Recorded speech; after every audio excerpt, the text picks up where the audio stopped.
Hoy tengo el placer de hablar con Miguel Carranza, CTO y cofundador de Revenue Cat, la plataforma que permite integrar a los desarrolladores pagos y suscripciones en sus aplicaciones. Y la verdad que su startup lo lleva haciendo súper bien durante bastante tiempo. Han pasado por Y Combinator y actualmente tienen más de 8 millones de usuarios activos cada día, procesan más de 1.000 millones de dólares cada año y lo utilizan empresas como Buffer, Notion, Visco o Cameo. Así que sin duda Miguel es uno de los referentes a nivel hispanohablante en Silicon Valley, así que muchas gracias por estar aquí, por estar en el canal, Miguel. Muchas gracias por invitarme, gracias por la presentación, creo que está overhyped, pero encantado de estar aquí. Bueno, lo primero que te quería preguntar es cómo llegaste a Silicon Valley y si nos podrías contar un poco tu historia. Sí, claro, a ver, para mí Silicon Valley siempre ha sido la meca desde chico. Cuando tuve mi primer ordenador, pues, no sé, en aquella época tampoco tenía internet ni nada de eso, ¿no? Pero las revistas y todo era Silicon Valley, es el sitio, ¿no? Todas las empresas están allí, toda la innovación ocurre allí, ¿no? Entonces para mí era, vale, este es el sitio donde tengo que llegar cuando sea mayor, ¿no? Ya en esa época ya sabía que yo me quería dedicar a esto, a la tecnología y no astronauta o médico, o era 100% vocacional, ¿no? Después cuando creces te das cuenta que las cosas no son tan fáciles, la inmigración es un problema complicado y bueno, que al final no es irte a Madrid o irte a la capital o irte a otro lado, es irte literalmente a la otra punta del mundo, ¿no? Yo lo di un poco bastante por perdido, yo creo ya. Cuando empecé la universidad, sobre todo, también me llevó un poco descontento cuando empecé la universidad. Yo sabía que me iba a encontrar con matemáticas, con física, yo eso sí lo sabía, ¿no? Pero vi que en general la actitud de la gente en una universidad pública es bastante, en España sobre todo, más pesimista. No era, vamos a construir un producto, no, era en plan, al final las expectativas era trabajar para una consultora. No había tantos referentes, yo creo, no había tanto producto que se hacía en España en aquella época cuando yo estudié. Entonces como que lo di por perdido realmente. Siempre estuve estudiando inglés, creo que es súper importante y es algo que lamentablemente es lo que falta un poco en España, ¿no? Creo que el nivel técnico es muy alto, el inglés no tan alto. Pero bueno, al final terminé la carrera, vi lo que había en mi ciudad, al menos en Sevilla, no había demasiado en aquel momento, y entonces dije, bueno, o emprendo o me tengo que ir fuera, ¿no? Y al final pues me salió la oportunidad de irme a estudiar un máster en Reino Unido, me fui para allá, ya apuntaba que me iba a quedar allí, las condiciones eran muy diferentes, ya no solo de salario ni nada de eso, sino condiciones bueno, del tipo de producto los que vas a desarrollar, el tipo de ambición de la gente, no sé qué, era un salto bastante considerable con respecto a lo que había en Sevilla y diría que en España. En España había cosas, pero tampoco tanto, ¿no? Pero estando allí me salió la oportunidad de un programa de becas que se llamaba Jóvenes con Futuro, era la segunda edición, y lo que hacía lo llevaba Bernardo Hernández, que fue directivo en Google y después en Flickr, en Yahoo. Y lo que se dio cuenta de que había un problema, ¿no? De que en Silicon Valley era difícil contratar y que las empresas en las que él estaba empezando a invertir en España, yo creo que tenían problemas encontrando talento, no talento, sino talento que hubieras tenido experiencia de hypergrowth, de producto, de cosas de ese tipo, ¿no? Entonces dije, bueno, esto es un perfect match. Tengo amigos en Silicon Valley que están montando startups y sé que hay candidatos aquí muy buenos, los mando allí de interns, aunque sean interns, becarios, en realidad pues tienen una titulación superior que en realidad saben bastante del tema, ¿no? Entonces, esta era la segunda edición, yo pensaba que no iba a entrar, sinceramente, porque vi la gente del año anterior y dije, vale, mi nivel no llego al nivel, ¿no? Pero también pensé, dije, bueno, me voy a empezar a entrevistar en Reino Unido, creo que pasar un proceso de entrevista en Silicon Valley me va a ayudar bastante. Yo nunca no había estado expuesto a cómo era un sistema de entrevistas aquí, de que realmente son técnicas y no a lo que había estado expuesto en España, ¿no? Y bueno, pues al final fui pasando pruebas, al final me di cuenta de que mi nivel no era tan malo como el que yo pensaba y al final pues me hicieron una oferta en una empresa pequeña que se llama Mindsnacks, que hacían juegos educativos para iOS, para enseñar idiomas antes que Duolingo. Cuando yo me entrevisté eran 12 y dije, vale, esto es perfecto, esto es lo que yo quiero hacer, irme para allá, voy a aprender muchísimo. Originalmente la idea era venir 6 meses, siempre estaba la posibilidad de quedarte más tiempo, pero ya estaba sujeto a que te tocara la lotería del visado, que te hicieran el visado, toda la historia. Entonces digo, bueno, 6 meses, lo dudé, ¿eh? No te vayas a pensar que en aquel momento fue súper claro, porque al final dejas todo, ¿no? Dejaba a mi Sí, novia sí, es un aquí, salto grande. dejaba a la familia, pero mi padre me lo dijo, mira, es lo que has querido hacer siempre, siempre vas a poder volver a Europa, o por lo menos a Inglaterra antes se podía volver, ahora ya no sé cómo están las cosas. Y nada, me vine y cuando yo llegué ya eran 40 y pico, había levantado una serie A con Sequoia de 7 millones y bueno, pues habían crecido mucho, ¿no? Y así fue como empezó y ya pues, cuando me llegué, pues al muy poco tiempo ya me ofrecieron trabajo full time, porque es lo que te digo, o sea, no eres un intern. Un intern en Estados Unidos es alguien que está a lo mejor en primero o en segundo de carrera y va a una empresa, ¿no? Para tener más contacto con el entorno profesional. Yo tampoco tenía mucha experiencia profesional, pero tenía los estudios terminados y sabía, y había hecho software antes, ¿no? Entonces todo salió bien. Qué bueno, qué bueno, qué buena historia. Sí que, o sea, en lo que estoy totalmente de acuerdo es que quizá mucha gente, bueno, no mucha gente, o unos pocos afortunados sí que se les presentan esas oportunidades y también es muy importante el estar preparado para cuando se te presenten, ¿no? Y como hiciste tú, tomarlas y echarle valor y tirar para adelante. Creo que es también muy importante. Te quería preguntar, en relación a esto, ¿qué consejo le darías a alguien de España o incluso de Latinoamérica que quiere ir a Silicon Valley? Y ya no solo eso, sino también cómo ves el futuro de Silicon Valley, porque últimamente se ha comentado mucho, ¿no? Que si Miami, que si Los Ángeles. ¿Tú cómo lo ves todo esto? Hombre, a ver, tengo bastantes opiniones con respecto a Miami y demás. A lo mejor no fundadas, pero... con respecto a Silicon Valley, bueno, primero, sí estoy de acuerdo, creo que ya no es tan necesario venir aquí. De hecho, con el cambio del remoto las cosas están cambiando. Antes lo importante era aquí al final era el talento y la financiación y el network con el que te relacionas de que todo el mundo... A ver, la monocultura al final, ¿no? Que tampoco es bueno, pero es lo que hay aquí, ¿no? Eso está cambiando ahora con el remoto, con lo cual creo que eso democratiza un poco y ayuda en el sentido de que alguien desde un país o desde algún sitio en el que a lo mejor no podía tener acceso a una empresa de Silicon Valley y a lo mejor tiene el talento, pues ahora con el trabajo en remoto puede tener una experiencia que multiplique su potencial, ¿no? Con respecto a ¿merece la pena venir, no merece la pena venir? ¿Qué va a pasar en Silicon Valley? Hombre, yo creo que ha habido un cambio bastante grande, ¿no? Como contaba, cuando nosotros cuando hicimos el Demo Day, lo primero que preguntaban cuando notaban que mi acento no era de allí era, bueno, ¿y dónde estáis? Y era en plan, estamos en San Francisco. Ok. Porque al principio la empresa se incorporó aquí y Jacob estaba aquí también. Y entonces no había problema, ¿no? Pero gente incluso que estaban a lo mejor en Canadá o en la costa este era en plan, no invertimos en empresas que están más lejos. Ahora ya no ocurre eso. Y eso está cambiando mucho. ¿Va a seguir así? No lo sé, porque muchos de estos negocios y muchas cosas de ventas, hay gente que dice que no, que ya las ventas nunca van a pasar, nadie se va a subir en el avión para cerrar los tratos. Hay gente que dice que sí, que ahora todo, que Zoom es más efectivo. Yo no lo sé, lo que sí te puedo decir es que no se va a acabar del todo, porque Berkeley y Stanford están aquí. Al final es un sitio donde siempre va a venir la gente. Que haya otros puntos en el mundo que tengan mucha más importancia que la que tenían antes, eso seguro que va a pasar. Y ya está pasando.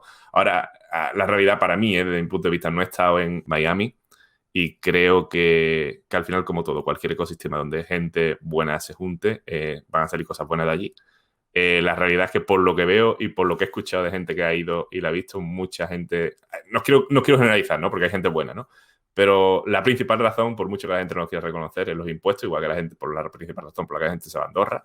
California tiene unos impuestos altísimos y tiene muchas cosas malas también, ¿eh? San Francisco en concreto tiene muchas cosas malas.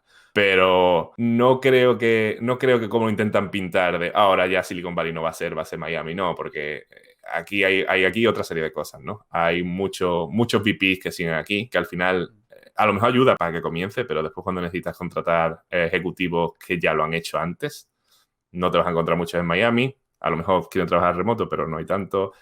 Muchos inversores siguen aquí y el talento inicial, sobre todo el junior de Stanford, Berkeley y todas estas universidades, lo vas a encontrar en Silicon Valley. Entonces yo creo que va a ser un poco más disperso, pero no creo que desaparezca completamente, no sé. Pero vamos, no tengo ni idea. Al final y al cabo, esa es mi percepción personal. Al final es que nadie lo puede decir con certeza, ¿no? Pero una de las claves que creo que diste es el tema del talento. O sea, en Miami está la Universidad de Florida, si no me equivoco, pero al final es que Stanford y Berkeley son de las mejores universidades del mundo y eso para un ecosistema hace mucho, porque es lo que tú dices, es de donde sale mucho del talento junior y muchas de las personas que terminan haciendo estas startups. Y ya no solo eso, que también ayudas a atraer a gente de fuera. Bueno, Y Combinator, por ejemplo. Y Combinator está ahora en remoto. A ver, yo tampoco puedo decir porque no he vivido la experiencia remota, pero en general nos invitaron a un par de ocasiones a que habláramos con la gente y demás. Y el Demo Day, la verdad que ha ido bastante smooth, muy fluido teniendo en cuenta las condiciones y lo rápido que se adaptaron y demás.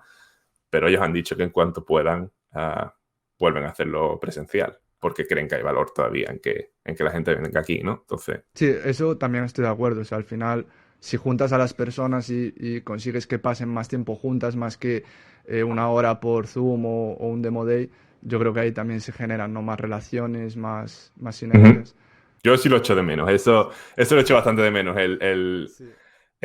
Cada 6 meses poder ver a la gente en el Demo Day, a las empresas nuevas y a las empresas anteriores o la gente de tu batch y ver cómo quién está creciendo más rápido, cómo le está yendo a la gente, quién ha pivotado. Interesante. Vale, te quería preguntar ahora un poco por cómo surgió la idea de Revenue Cat y si puedes dar alguna clave o algún consejo para identificar una idea de startup y ya no solo eso, sino el tener la perseverancia de identificar esa idea y decidir seguir trabajando en ella. Sí, yo creo, esto lo veo mucho en España también, en general, lo ves en todos los ecosistemas, pero sobre todo en España, que a lo mejor el ecosistema no es tan maduro, es el tema de la idea, ¿no? Y muchas veces, bueno, ¿y cómo surgió la idea? No, porque mi primo tenía este problema o un amigo de no sé quién tenía este problema y entonces yo, puedes salir, ¿no? Pero generalmente yo creo que al final tiene que haber una cierta conexión con el problema personal o de algún modo, ¿no? Eso es lo que de verdad te va a decir, vale,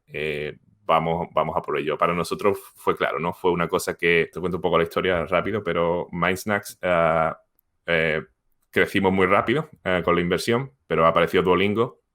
Duolingo era más grande, fue aplicación del año, tenía mejor funding, estaba disponible en Android y eso fue un error. Creo, desde mi punto de vista, si quieres enseñar inglés, deberías estar también en Android porque la mayoría de los usuarios que no hablan inglés no tienen por qué usar iOS y demás, ¿no? Entonces, bueno, pivotamos y creamos un producto nuevo que se llama Elevate y al final fue bastante bien, fue aplicación del año, pero nos dimos cuenta de que el contenido que generábamos era bastante caro. Entonces, el modelo de one-time purchase no funcionaba. Eso de que tú pagabas $5 y ya tienes el software de por vida no tenía demasiado sentido porque a nosotros generar contenido costaba dinero, añadíamos nuevos minijuegos todos los meses. Entonces empezamos a pensar en el tema de las suscripciones, ¿no? Y ahí fue cuando nos dimos cuenta de que, bueno, de que no era tan trivial, sobre todo cuando lo quieres hacer multiplataforma, porque iOS tiene sus reglas, la Play Store tiene sus reglas, si quieres vender también la web tiene otras reglas, ¿no? Entonces construimos una versión inicial, in-house, para Elevate, funcionó bien, pero a medida que la empresa fue escalando nos dimos cuenta de que había muchos problemas que no se resolvían, que son importantes cuando quieres montar un negocio a escala, ¿no? ¿Quién está cancelando? ¿Le puedo mandar un descuento? ¿Puedo hacer testing de precio? ¿Tiene más sentido hacer un free trial? O sea, un periodo de prueba de 2 semanas y una suscripción anual o mes a mes. Hay un montón de cuestiones a nivel de datos que no teníamos y teníamos que construir un montón de herramientas por encima, ¿no? Y ahí nos dimos cuenta de que ningún ingeniero quería trabajar en eso. O sea, la gente venía a trabajar con nosotros para trabajar en un problema que era, o sea, en una aplicación que era muy bonita, que tenía diseñadores de alto nivel y que fue aplicación del año y todo eso, pero nadie quería trabajar en algo que no era diferenciador de la aplicación, ¿no? Y ahí fue cuando, de hecho, intentamos hacer outsourcing de esto y nadie lo hacía como un servicio, nadie se lo había ocurrido, ¿no? Y bueno, Jacob habló con mucha gente también, mi socio, y estuvimos hablando con gente y todo el mundo era en plan, sí, hubiéramos pagado por esto.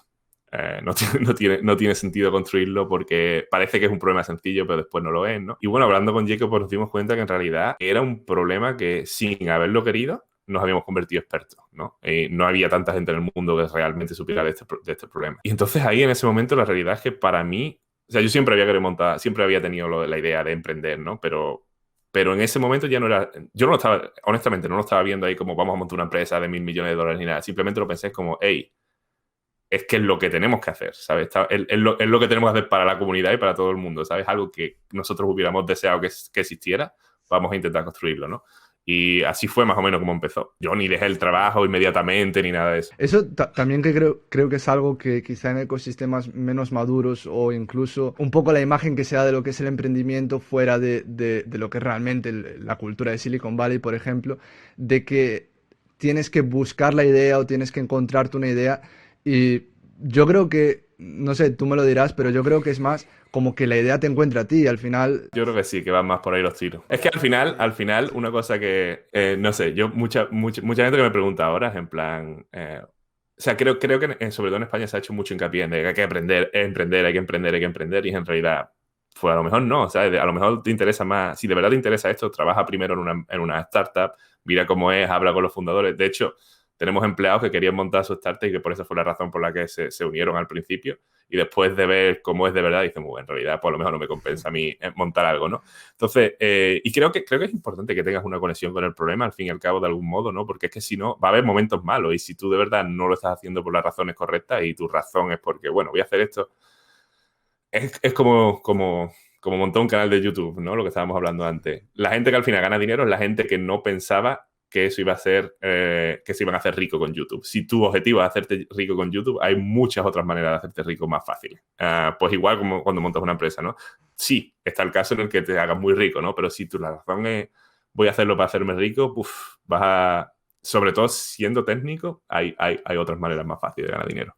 Sí, un poco lo que dice Naval, ¿no? De seguir la curiosidad y hacer lo que a ti te parece un juego y a otros les parece trabajo. Te quería preguntar cómo es desde el momento en el que decidís seguir trabajando en Revenue Cat, convertirlo en empresa, y en qué momento decidís aplicar a Y Combinator y cómo es todo el proceso desde cómo hacéis la aplicación hasta que os admiten. O en nuestro caso súper concreto también por motivos de inmigración y demás que estaba yo en medio. Bueno, Jacob lo conocí trabajando en Elevate y con lo cual yo llevaba trabajando con él pues como, no sé, 5 años, que es otra cosa súper importante también, que no se habla mucho. Cofundador o socio, pues tiene que ser alguien del que te fíes 100%, ¿no? Porque al final va a haber discusiones, va a haber cosas y una cosa que YC hace muchísimo hincapié también, ¿no? En el tema de conflicto entre fundadores que ellos ven muchísimas veces, sobre todo cuando tienes ya funding y a lo mejor tienes product market fit, lo que puede matar una empresa es el conflicto con entre los fundadores, ¿no? Entonces es importante que sepas con... Claro, es importante que sepas con quién estás metiendo y que por lo menos los valores morales y la visión estén alineadas, ¿no?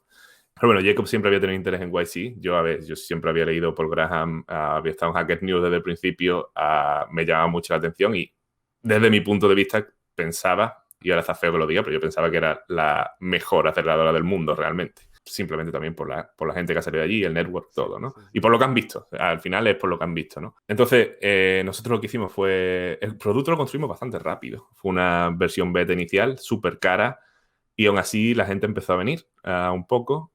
Tuvimos que buscar un poco los clientes, ¿no? Pero encontramos por Twitter y demás gente que estaba intentando... Quería poner suscripción en su aplicación y que ahora estaba en proceso, entonces era más limpio si aplicábamos la siguiente edición y demás. Pero bueno, lo pensamos también, bueno, es un buen ejercicio, ¿no? Lo peor que puede pasar es que lleguemos a tener una entrevista y bueno, yo es una cosa que recomiendo a todo el mundo, que rellene la application porque hace preguntas muy buenas sobre qué tipo de empresas quieres construir y cómo estás pensando en el futuro, ¿no? Las preguntas están muy bien pensadas. Entonces fue un buen ejercicio y, bueno, pues llamaron para hacer la entrevista. Y ya, bueno, pues logramos entrar a la primera, lo cual no es súper usual, pero bueno, muy contento. La ventaja es que, bueno, fuimos solo los dos, solo Jacob y yo. La ventaja es que los dos somos técnicos, los dos sabíamos construir el producto. Obviamente, cuando ya empezamos más en YC, el foco de Jacob tuvo que cambiar un poco y yo estaba prácticamente construyendo full time y él estaba haciendo otras cosas más ventas, más hablando con clientes muchísimo, ¿no? Pero nos ayudó a estar en una etapa en la que ya teníamos algo, en el que se estaba enseñando un crecimiento, pero que podíamos construir mucho del producto justo antes de empezar el YC, durante YC, para que en el Demo Day estuviéramos en una posición muy buena, que es lo que al final acabó pasando, ¿no? Entonces, yo diría que no es súper importante el timing. Ellos dicen que puedes entrar en cualquier momento, pero sí es cierto que a lo mejor si entras muy tarde no puedes sacar el mismo beneficio y si entras muy temprano en el que todavía no tengas nada, como todo, hay excepciones, ¿no? Hay excepciones como Prex, hay muchas excepciones en todo aquí, ¿no? Pero en general yo creo que al final el tiempo no estuvo tan mal. O a lo mejor es que ahora... a lo mejor es que da igual y nosotros caímos y ahora la narrativa dice que sí, ¿no? Pero... Y un poco también en relación a lo que comentábamos antes del tema de que, bueno, puede ser que ahora lo estén haciendo en remoto, pero quizás en un futuro pues deje de tener tanto tirón el tema de remoto. ¿Crees que más startups de España o incluso, bueno, también incluyo de LATAM, deberían intentar entrar en Y Combinator ahora que es remoto, incluso si deja de serlo? Por supuesto. De hecho, creo que el LATAM está muy bien. En LATAM yo creo que Rap y Platzi han hecho muy buen trabajo en crear esa cultura de aplicar, entrar en YC, porque tiene muchos beneficios. A mí me sorprendió, yo creo, a ver, no somos una empresa española, pero creo que era el único español de nuestro batch, si no recuerdo mal. Y sí, había gente de Francia, había gente de Inglaterra, había gente de Portugal, y de España no había tanto, ¿no? Yo siempre intento ayudar a revisar aplicaciones de gente porque creo que debería haber más y creo que es algo que ahora está cambiando un poco también. Supongo que también estará influenciado por el tema de que, bueno, ahora todo es más global y que creo que los fondos en España se están dando cuenta también de que YC puede ayudar mucho porque, en cierto modo, crea un pedigrí y siempre, después de YC, pues puedes tener acceso a otros fondos y les puede ayudar también en el futuro para otro tipo de rondas más grandes. Pero sí, yo creo que también un poco cultural, ¿no? Yo creo que igual estoy a lo mejor súper generalizando basado en las aplicaciones que yo estoy revisando, ¿no? Pero en general, creo que todavía en España está el ecosistema muy basado en gente de negocios intentando montar empresas y no gente técnica intentando resolver problemas técnicos, ¿no? Y creo que es algo que es súper importante que la gente se tiene que empezar a dar cuenta también. Siempre cuento lo mismo, pero es que es real y si me sigue pasando. 4 fundadores, ¿no? Y el split de equity es los 3 de negocios y una persona técnica. Y es 30-30-30 y 10% el técnico. Y es en plan, bueno, pero es que el técnico es el que va a construir el producto, ¿no? Al principio, ¿no? Y hay excepciones. Hay productos en el que a lo mejor la ingeniería es una commodity, puedes subcontratarlo, puedes hacer lo que quieras, ¿no? Pero si vas a hacer un producto técnico, al final es importante que la cultura de ingeniería esté ahí desde el principio, ¿no? Y debería ser un fundador, yo diría. Claro, o sea, no solo importante, o sea, es básico. Sin la parte técnica, si estás haciendo un producto, un servicio tecnológico, pues no tiene sentido la gente de negocio ni siquiera. A ver, yo no te digo que no. Yo creo que nosotros nos podríamos haber beneficiado de tener a lo mejor una tercera persona que fuera más de go-to-market o ventas o lo que sea. Pero es cierto que YC sí te ayuda muchísimo en eso. Te ayuda en, hey, cómo hablar, cómo vender, cómo... en eso te puede ayudar mucho. Enseñarte cómo programar o cómo construir un producto no te va a poder ayudar tantísimo, ¿no? Entonces, ahí Y Combinator también está muy sesgada en eso, ¿no? En el tema de los fundadores técnicos. En ese sentido, dirías que, por ejemplo, para vosotros lo más valioso que sacasteis de Y Combinator fue el tema este de un poco de ventas, go-to-market, sobre todo para B2B ayuda bastante, ¿no? No, yo no te diría que... A ver, es una cosa más. Pero no te diría que es eso. Yo creo que siempre lo he dicho, ¿no? Y ahí, al final hemos puesto yo siempre he dicho que es barato.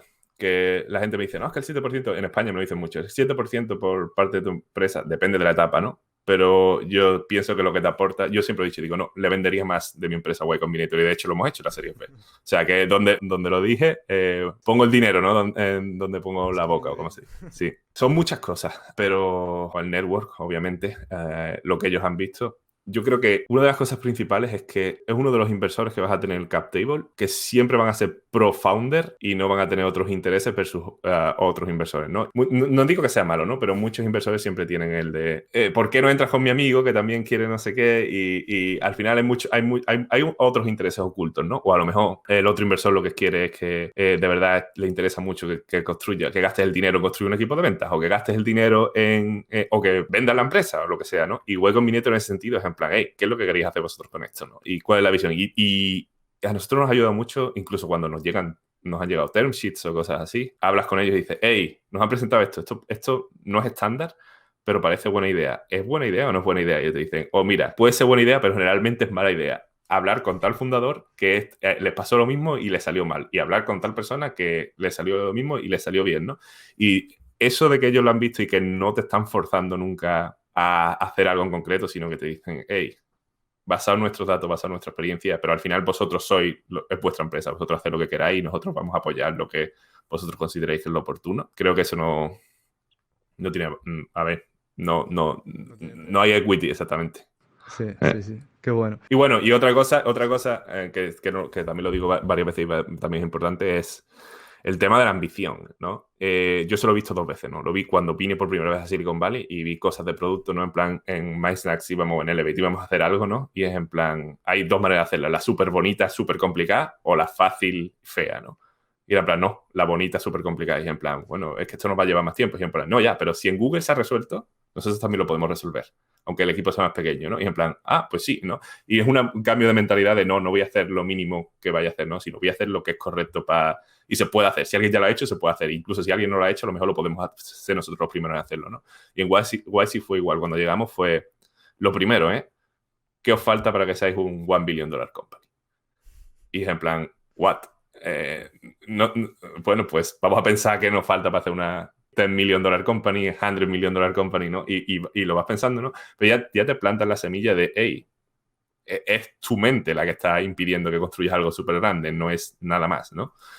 Y no sé, ese tipo de cosas creo que igual, creo que pueden pasar en cualquier otro lugar del mundo, creo que podría haber pasado en España, ¿no? Pero si no tienes alguien que te dice eso y tienes alrededor un montón de gente lista que está intentando hacer lo mismo, no te empiezas a creer que, bueno, pues en realidad esto es posible, ¿no? Sí, no, eso era justo lo que te iba a preguntar, porque al final, si entras en Y Combinator, que es de donde han salido pues empresas como Airbnb, Dropbox, Stripe, indirectamente te están diciendo, oye, que tú te puedes convertir en un monstruo de estos y puede ser algo muy grande. Y aunque no te lo digan directamente, o sea, me parece brutal que ya te lo digan directamente, pero indirectamente te lo están diciendo cuando entras. Y no sé, también a nivel de depresión, ¿se siente algún tipo de presión por tener que llegar a ese listón? O es más potente lo que viene siendo la motivación y el ver a otras personas también consiguiendo... Yo creo que las dos cosas, ellos no te van a poner, ellos no te ponen una presión per se, pero tú tienes el Demo Day, tú sabes que el Demo Day está ahí y tú, de hecho, tú eres el que establece tus objetivos de Demo Day. Ellos no te lo dicen. Ellos te pueden ayudar o te pueden aconsejar, o va a estar en este negocio, pues a lo mejor es esto, ¿no? Pero nosotros los pusimos.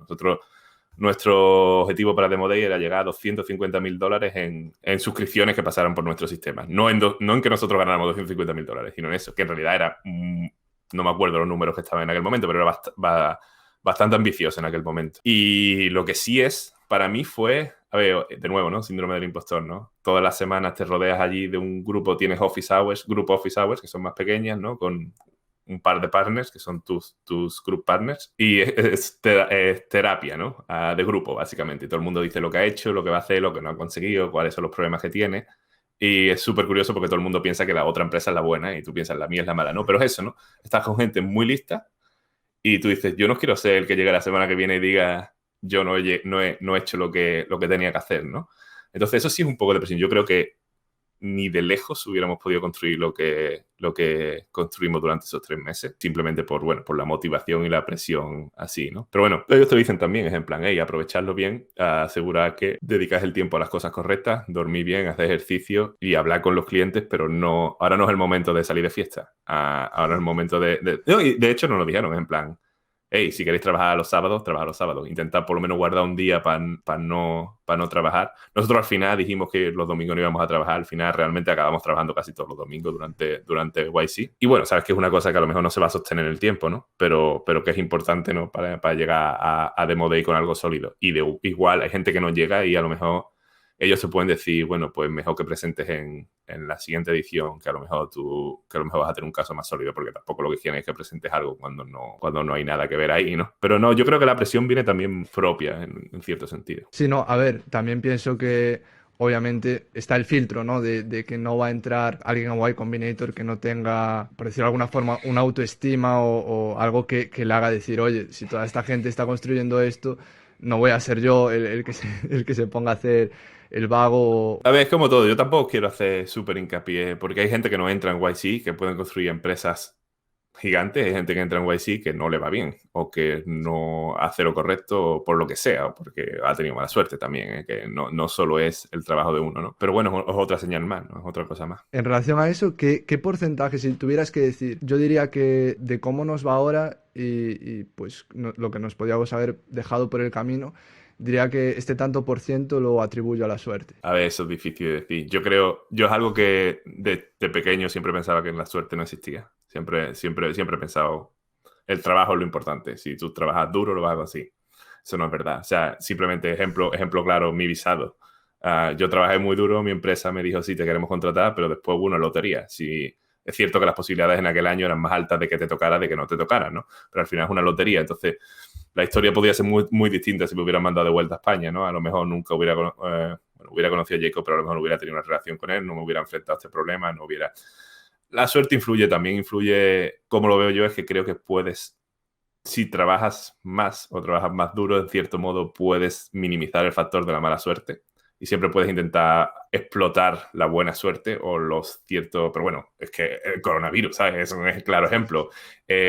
Sí, nosotros tuvimos suerte de que éramos remotos antes del coronavirus y que no nos afectó en el tema de procesos y en el tema de la empresa. La empresa siguió funcionando bien, quitándolo, obviamente, lo mental de que todo el mundo no estaba en su mejor momento, ¿no? Pero no tuvimos que decir, oh Dios mío, ahora hay que restablecer todos los procesos, a ver cómo mantenemos la empresa viva, como otras muchas empresas les ha pasado, ¿no? Eso es suerte, ¿no?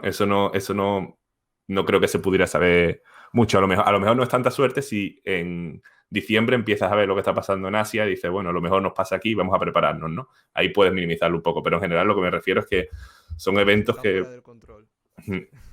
Y en cuanto al tema del remoto, ¿podrías comentarnos algo más sobre la cultura de Revenue Cat, valores que estuve viendo en vuestra página web, transparencia radical, balance, salud física y mental, crecimiento y desarrollo de habilidades? ¿Cómo compagináis el tener una cultura tan propia y tan diferente como al final tienen cada startup, con el tema de además hacerlo en remoto y escalar el equipo, que ahora ya sois sobre 26 personas, ¿no? Si no me equivoco. Yo creo que estamos ya yo he perdido la cuenta porque cambia toda la semana ahora, pero yo creo que estamos ya en 30 o más de 30. También tenemos gente que empieza ahora, que empieza la semana que viene, que empieza dentro de 2 semanas. Entonces no sé exactamente el headcount total que es, pero creo que está en torno a 30. A ver, yo creo que el tema de cultura es algo que todo el mundo habla pero es muy fácil hablar de ello, pero en realidad al final lo que tienes que, como se ve viendo de verdad los valores de cómo actúa la gente de la empresa y cómo es el equipo, ¿no? Y eso, a ver, puedes contarlo, pero al final hasta que no lo ves realmente o no te entrevistas o no ves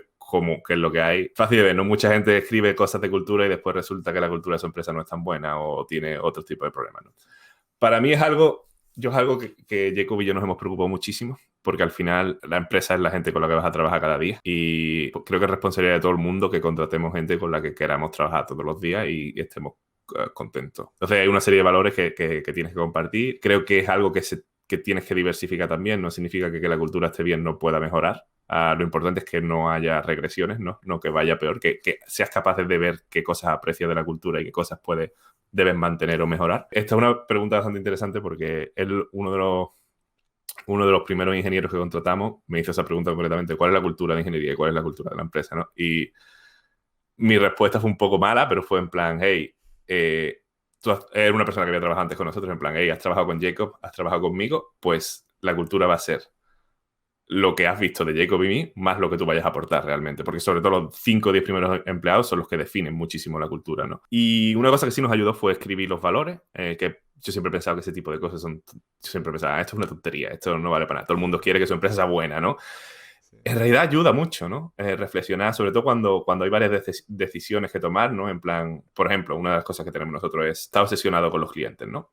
Que en realidad nosotros resolvemos un problema para los desarrolladores y nos usan porque no quieren hacerlo ellos o porque es difícil y nosotros tenemos que mejorarlo todo, ayudarles todo lo posible, ¿no? Y es algo que parece una tontería, pero a lo mejor muchas veces cuando vas a hacer una decisión de producto no te pones en la piel o a lo mejor piensas, no, esto es una tontería, ¿por qué vamos a hacer esto? Esto no es la decisión correcta de producto. A lo mejor no lo es, pero a lo mejor lo que realmente ayuda al desarrollador, al cliente, ¿no?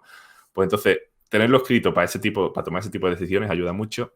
Y al final yo creo que es muy importante. El nivel, obviamente, yo te puedo hablar de ingeniería. A nivel de ingeniería, obviamente, el nivel técnico es importante y se tiene que medir en las entrevistas y demás. Pero la cultura la tienes que controlar súper bien. Y como contrates a alguien que culturalmente no funciona, es un problema gordo. Porque, mira, nosotros ahora mismo estamos remotos y yo estoy súper contento porque a pesar de la diferencia horaria, a pesar de todo el mundo está remando en la misma dirección. Y cuando todo el mundo está remando en la misma dirección, las cosas funcionan. Y eso no significa que tengas que estar de acuerdo con todo, ¿eh? Tú puedes decir, hey, no estoy de acuerdo con esto lo podemos mejorar, ¿no? Te puedo poner ejemplos de problemas, ¿no? Yo he trabajado en otros ambientes, lo que a lo mejor tienes a alguien, o conozco muchos casos de gente que a lo mejor es súper inteligente, pero no es un buen team player, ¿no? Entonces eso te puede funcionar cuando tienes uno de esos, a lo mejor, y el resto del equipo lo conoce, ¿no? Pero a nivel de cuando escala no va a funcionar.